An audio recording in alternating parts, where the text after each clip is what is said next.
Assalamualaikum warahmatullahi wabarakatuh. Halo, selamat pagi teman-teman. Saya melanjutkan video sebelumnya tentang implementasi ERP Odoo pada perusahaan IO atau training. Nah, pada pembahasan kali ini saya akan membahas tentang bagaimana kita memanage produk dan produk kategori. Oke, langsung saja. Yang pertama kita akses dulu aplikasinya. Setelah masuk ke web, kemudian kita login, masukkan user kita masing-masing. Contohnya di sini saya menggunakan aris@jidokasystem.co.id, kemudian masukkan password, login. Maka kita akan masuk ke halaman backend. Untuk memanage produk atau produk kategori, kita bisa masuk menggunakan modul sales, atau nanti juga bisa menggunakan modul website atau menggunakan modul purchase. Jadi banyak cara untuk mengakses produk tersebut. Atau lebih mudahnya kita bisa mencari di sini produk gitu. Ini ada beberapa pilihan ya. Contohnya saya yang pilih yang sales products. Ini adalah list semua produk yang sudah kita masukkan ke dalam sistem. Di sini ada 45. Nah, ini tampilan Kanban. Kalau diklik ini tampilan list. Kalau klik ini berarti tampilan activity. Oke, seperti itu. Bagaimana cara menambahkan produk baru? Klik create. Kemudian di sini yang harus diinput atau yang harus diisi pada pembuatan produk yang berwarna ada warna birunya ini atau ungu, yaitu product name, kemudian product type, tipe dari produk, kemudian produk kategori. Oke, misalnya saya tambahkan training Python pemula, seperti ini. Kemudian tipe produknya apa? Di sini karena ini tipe training, berarti kita masukkan ke tipe service. Service itu jasa. Kalau masuknya ke consumable, berarti produk ini adalah produk yang nanti ketika dibeli akan jadi biaya, tidak di stok, seperti itu. Oke, kita nggak bahas tentang inventory, jadi ini hanya ada consumable sama service. Kita pilih yang service karena ini jasa ya. Kemudian produk kategorinya kita tentukan. Nah, di sini ada banyak sekali produk kategori yang sudah didefinisikan. Kenapa perlu mengkategorikan berdasarkan produk kategori? Yang pertama, alasannya karena kebutuhan reporting. Jadi suatu saat, kenapa ini produknya dikategorikan? Kemungkinan karena nanti akan dipakai di reporting.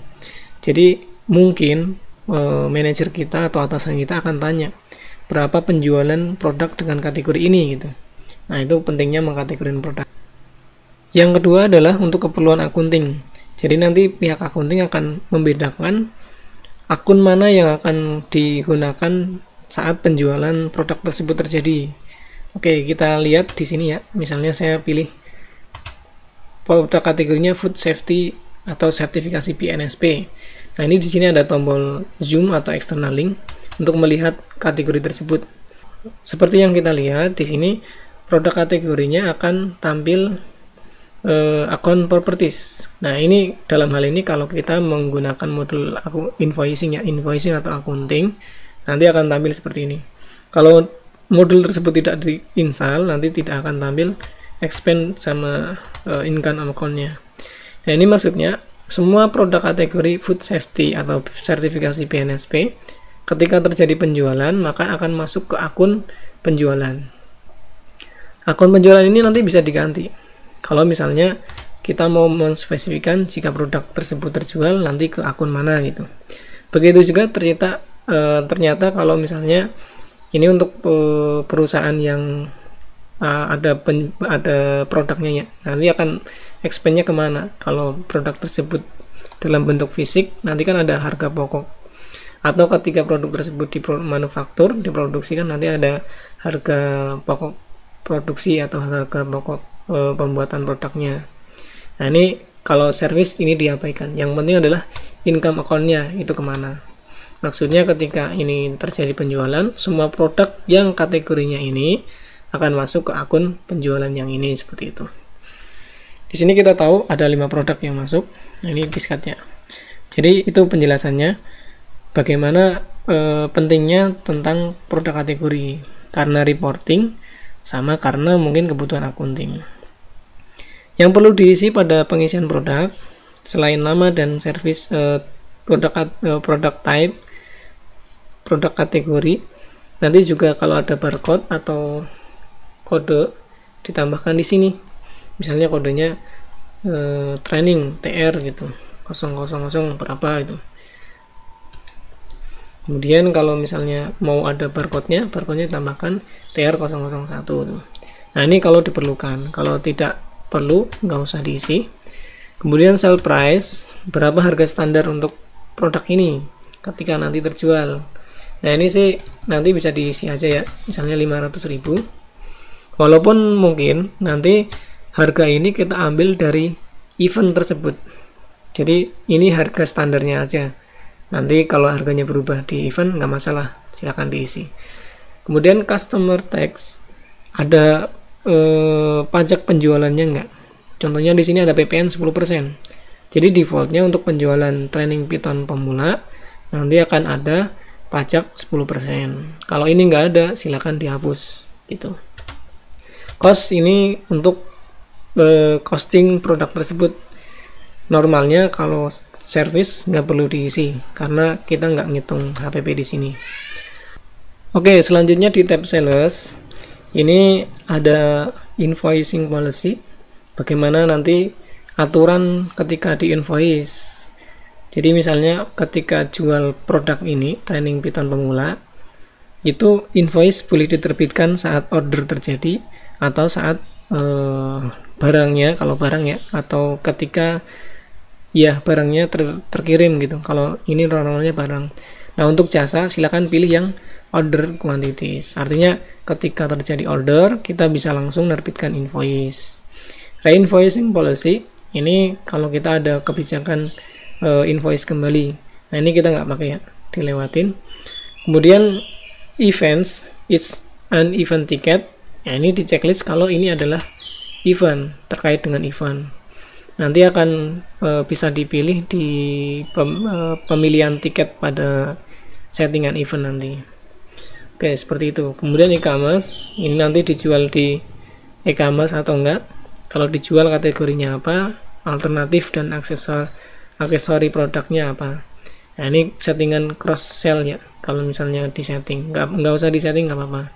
Kemudian purchase, kalau ini barangnya dibeli, kita nggak pakai ya. Kemudian accounting, ini settingan kalau kita nyeting spesifik pada produk tersebut. Nah, ini untuk settingan accounting ini kita settingnya sebenarnya sudah dari produk kategori. Jadi accounting ini kita nggak perlu diisi. Semua ngikutnya dari produk kategori. Oke, itu seperti itu penjelasan tentang produk.